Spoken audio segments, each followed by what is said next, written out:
கோடி கோடியா சொத்து இருக்கு, சொகுசாக வாழ்வதற்கு 1000 வழிகள் இருக்கு. ஆனா மனதுக்குள்ள தெய்வீக பற்று அதிகரித்து விட்டது. 200 கோடி சொத்துக்களையும் தானம் செய்துவிட்டு துறவரத்தை மேற்கொள்ள முடிவெடுத்த தம்பதி. கையில் கிண்ணம், வெள்ளை ஆடை, இறைவனை நாடி தேடிச் சென்ற கோடீஸ்வர தம்பதி.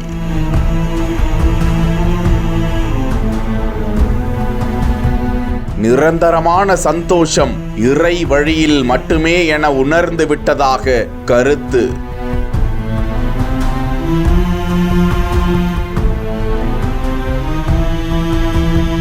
குஜராத் மாநிலத்தை சேர்ந்த கோடீஸ்வரர் பவேஷ் பண்டாரி.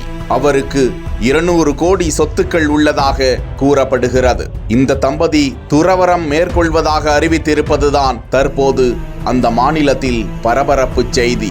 ஜெயின் மதத்தை பின்பற்றும் அந்த குடும்பத்தினரில் அவர்களது 19 வயது மகளும் 16 வயது மகனும் கடந்த 22ஆம் ஆண்டு துறவர வாழ்க்கையை வாழ முடிவெடுத்து தங்களை துறவரத்திற்கு அர்ப்பணித்துக் கொண்டு தாய் தந்தையரிடம் ஆசி பெற்று சென்று விட்டனர். ஜெயின் மதத்தில் துறவரத்தை மேற்கொள்ள வேண்டுமென்றால் எந்த ஒரு வண்ணங்களும் இல்லாத வெள்ளை ஆடைகளை உடுத்தி கொண்டு கையில் ஒரே ஒரு யாசக கிண்ணத்தை மட்டும் வைத்துக்கொண்டு தங்களது இருப்பிடத்தை சுத்தம் செய்து கொள்வதற்கு ரஜோஹரன் என்னும் ஒரு வெள்ளை துடைப்பத்தை மட்டும் கையில் வைத்திருக்க வேண்டுமா?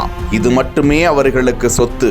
தங்களது 2 குழந்தைகளும் இறைவனை நாடி சென்று விட்டதால் அதன் பிறகு அத்தனை சொத்துக்கள் இருந்து என்ன பயன்?